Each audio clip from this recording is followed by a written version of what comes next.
you for hosting this really nice conference. You can also call it SIP Express Media Controller. Can you hear me? It is a bit up. Yeah, okay, excellent. So what I want to quickly present is the SIP Express Media Server, if you don't know it, and especially a little bit about the SEMS SBC module. And then, inspired by Ole, I'm just going to cut this very short and talk a bit about more crypto, because I also think it's very important and what I'm doing in this area. So SIP Express Media Server, as Daniel said, comes from the same, originally from the same group at Crown Focus as the SIP Express router, the ancestor of Kamailio and these other related projects. And it's the media and application server from the same group. And over time, we continued development in various companies, also some spin-offs of Crown Focus. And since 2010, we developed SIP Express Media Server mainly at Frapos, which is a German company with offices in Berlin and Prague. And we have an open source community since 2003. So the very first version of SIP Express Media Server is from 2003. I will just only quickly tell you what we do at Frapos, because I think because I want to focus on the open source SEMS, and also because the SBC, the ABC SBC, our product, was presented last year here at this very conference by my colleague. But I think it's interesting to know about the product, even if you're using the open source SEMS version, because then you realize where actually the development comes from and in which direction the development is going. So the ABC SBC product is an SBC turnkey solution you can buy from us, which offers all features that you would expect from an SBC, like giving you border security, monitoring, not handling registration, offload, and so on and so forth. And you can get it either as a software-only solution, also for virtualized environments, or on a server. It has active hot standby, high availability, and so on and so forth. The interesting thing is in comparison also, I think we have some open APIs and application offloading to the SBC actually, so smaller providers, they can do a lot of the logic or integrate a lot of the logic into the SBC, and bigger ones, they even maybe don't need an extra media server for some simple or complex task. And also now WebRTC Gateway, which I will talk about a little bit later. So that's just to begin some screens of the graphical user interface to configure the SBCs with some rule-based configuration and provisioning. But in the core of that is the SIP Express Media Server. So SIP Express Media Server is the actual software that handles the SIP calls and the media. And the focus of the SIP Express Media Server from relatively the beginning has been telecom networks, like bigger networks in carrier environments. Mostly we've developed simple applications that do specific things in large networks. And then later we have figured out that in many cases back-to-back user agent is actually useful when you want to control some things in SIP. So we added a back-to-back user agent and are developing in the last years most of all the SBC module. We always focus on speed and reliability, and we are only doing SIP. So we have some other modules for RTMP and so on, but we've focused on SIP. And we've built some stuff for fun, but most of it actually for purpose. We built it because we need it. Some use case with this really old picture is the conference bridge or prompts or voicemail. And then now I'm going to talk about the back-to-back user agent use cases for prepaid, also maybe for call queues you could use it. So the SEMS SBC application is at the core a back-to-back user agent, but you can configure how transparent it should be. It can be completely transparent, like let everything through and even look like a proxy, or it can be completely opaque, that you don't see anything from one network into the other. You can handle SIP and RTP if you want to, and it's relatively flexible and also programmable, and this makes it, I think, very useful, maybe also even only as a tool to do some specific things in your network when you need some call stateful element. I mean, if you need a dialog transaction stateful thing, if you need a proxy, use Kamailio. If you need a call stateful element, then you might be well served with this user as I said, back-to-back user agent, handling NAT, doing TCP and UDP TCP, and there has been a lot of work into TCP and DNS SRV and Faro and all these things in the last months. You can manipulate the SIP, like you can do in Kamailio, also set from and to, and so on. Enforce session timer, which you can actually not properly do with the only transaction stateful element in the network. You need the dialog stateful element. You can also use it for registration caching if your phones should re-register every, whatever, 60 seconds or 120 seconds. If you want to use this for enough reasons, even if it's questionable whether this is advisable, but many people still want to do it, but you can shield your core network from a lot of traffic by caching the registration in the SBC. Do client authentication and then some applications which I will come to later. You can handle the media and either relay it, for example for NAT traversal, very similar to what the media proxy and the RDP proxy type of thing is doing. And then you can also filter out codecs from the SBC and the RTP, or even do software-based transcoding. So you can add some codecs to the SBC, and just only those will be decoded by the SBC, and the other ones will be forwarded. How you use it is you have some profiles, everything set with profiles, and in the profiles you can configure all these options. For example, here it's, you can use this pseudo variables that you know from SER. Oops. To set, for example, the URI to user $TW.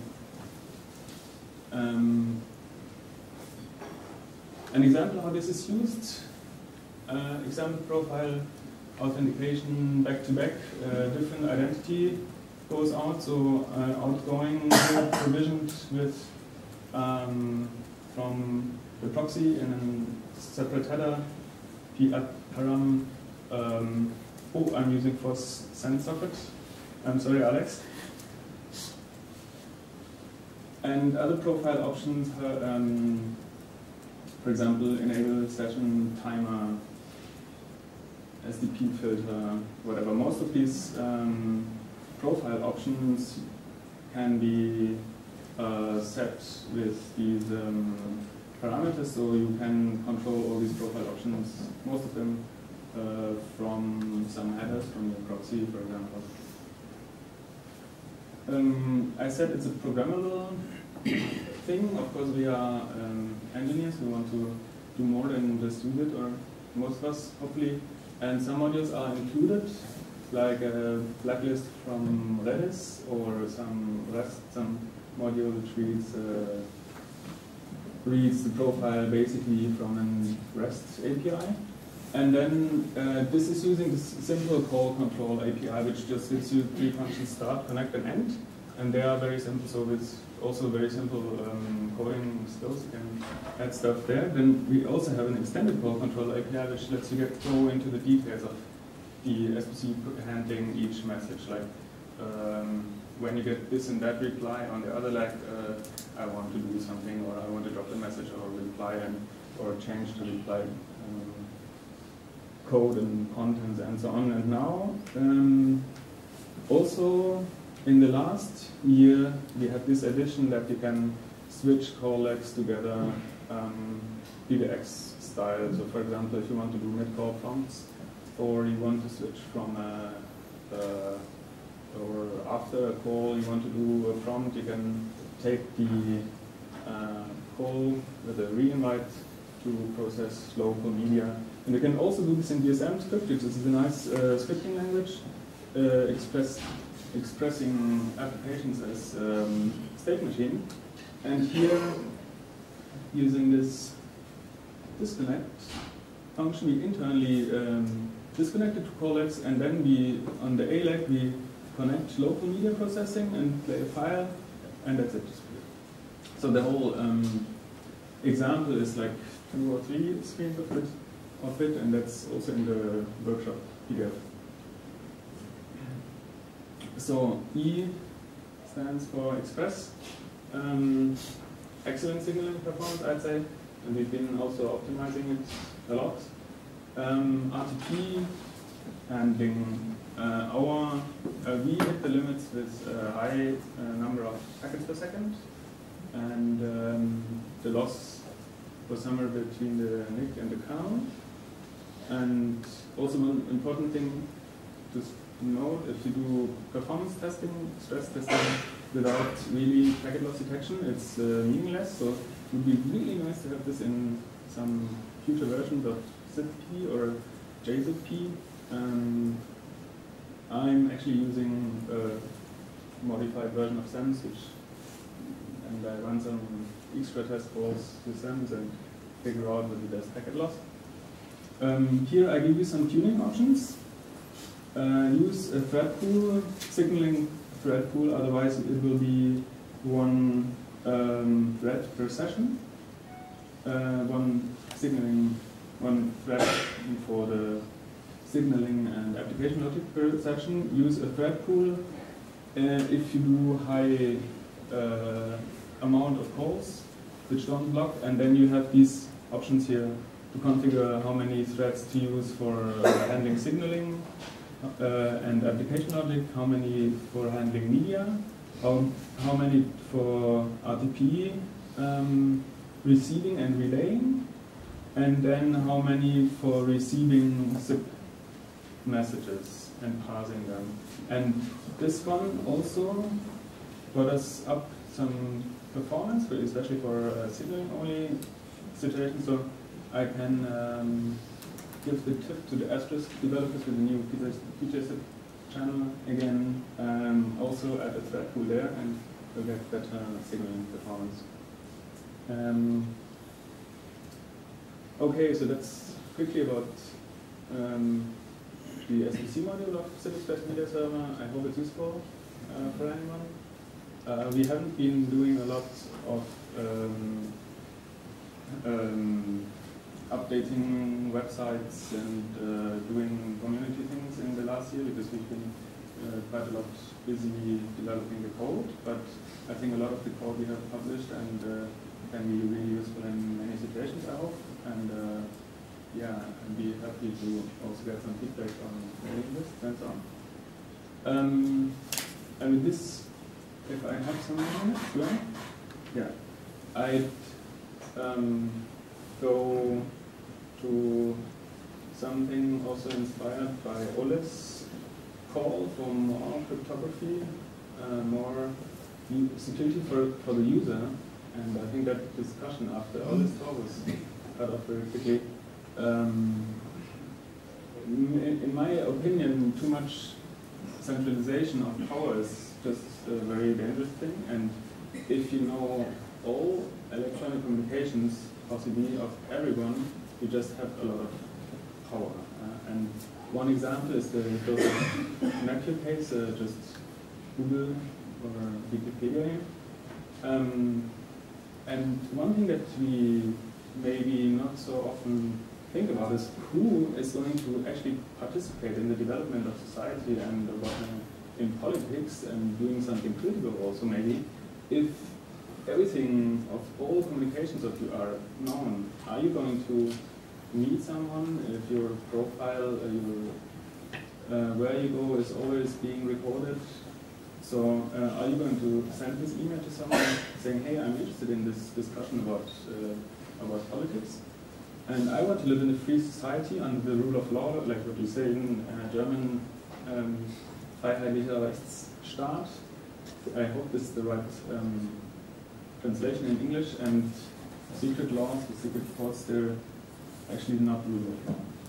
And then people should also be able to contribute to the common good. I think that's very important and not be forced to only contribute to the interest of a few people. So this is my motivation for more crypto.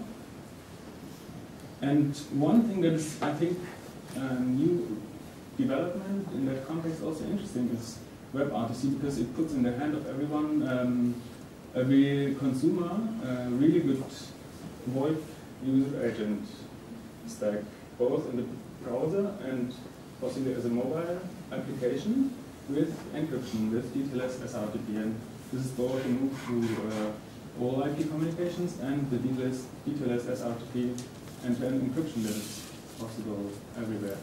And we also implement a WebRTC gateway to VanillaZip to also be able to do legacy or legacy telephone networks. And we also, of course, implement all these things like TLS, SS, DTLS, SRTP, and ICE in SEMS. Another project that I've unfortunately not been able to get really that far with, and is a gateway for Redphone. Redphone is an Android VoIP app that is really elegant, and it doesn't get in your way. Just only if the other one, the one that you're calling, also has Redphone and you're connected to the internet, then you can. It asks you to upgrade to a secret call, and the signaling is based on HTTP. Looks like WebSockets. Quickly, how this works. An initiate HTTP is sent here, then push or SMS to the callee. HTTP request here, so this is how NAT handling is done, and then NAT packets to open UDP going to relay, and ZRTP end-to-end relayed by this one is here. I like to do a SIP gateway, of course, based on these technologies that I know. At the moment, I'm extending Lib micro HTTP with WebSockets, and would need some help there, and testing on real Android. And then we will have to implement some codec or payload type negotiation in the Android. Anyone is familiar with Android development, would be really good to have some help. And I think also with more crypto is decentralization is very important, and this would be one idea how to decentralize telecommunications, but unfortunately my time is out. I think we need to decentralize the signaling as in peer-to-peer SIP as well, so that's a medium long-term plan. And for example, safe location database distributed on peer-to-peer overlay. This means also we need to distribute NAT handling, and to make this secure, we should actually call the hash as a public key instead of something like name or telephone number. No one wants to remember a hash of public key long thing, so several options to get the key into your phone book. And as platforms, I think these are two opportunities to add them there. So this would be I think, really good technology. Okay, thank you. I find it a bit.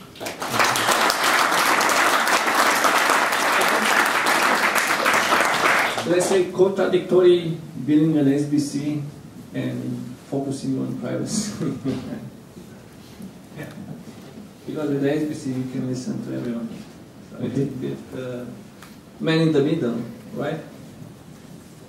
Yes, on the other side we're enabling encryption from the SBC to the user. So the transparent mode is NSA module. The user doesn't notice anything. Okay, sorry, questions? I got a question. Sure. It's about the subsession timer implementation. So in practice, SSDs are a really good idea, but there's a lot of endpoints that don't implement them correctly. Last time I tried it with Asterisk, was granted it was probably in late 1.6, maybe early 1.8 days. But I've got and I'm assuming that's been fixed by now. It was fixed. Okay. All right. Well, in the not so distant past, it used to do this thing where it actually would take the refresher roll upon itself and then not do any refreshing. This is not so uncommon. Happens in a lot of other endpoints as well. So what a lot of soft switches do to get around that is they just send dumb reinvites periodically without really adhering to the actual 4028 standard. They just kind of send reinvites periodically, and that's how they do net peer detection, without any regard for whether the timer extension is supported or whether the endpoint has taken some sort of role upon itself. Can SEMS do that? Out of the box, no. You can simply tweak the session timer module with 1 or 2 lines, or at a periodic timer that just doesn't send reinvite. But the thing why normally SEMS tries to get out of the session refresher role, because doing the refreshes from the middle is not the wisest thing to do, because you have some transactions in flight and then you have race conditions, and if the session changes on one side, you have to ping pong to the other side, and this could possibly happen more often, so end-to-end refreshes are usually working better. So you're looking at SEMS more for an enforcer role, and you want to push the refresher activities off the endpoints? Is that the general goal? This is what we normally do, yeah. But of course, if the endpoint doesn't, SST is only to negotiate the refresher role. If the endpoint doesn't support the refresher role, then of course SEMS will always have it. Yeah. But it would be a good addition. Okay, so thank you, Stefan. Thank you for helping for our event with the workshop as well, and with SEMS, which is a really nice application actually.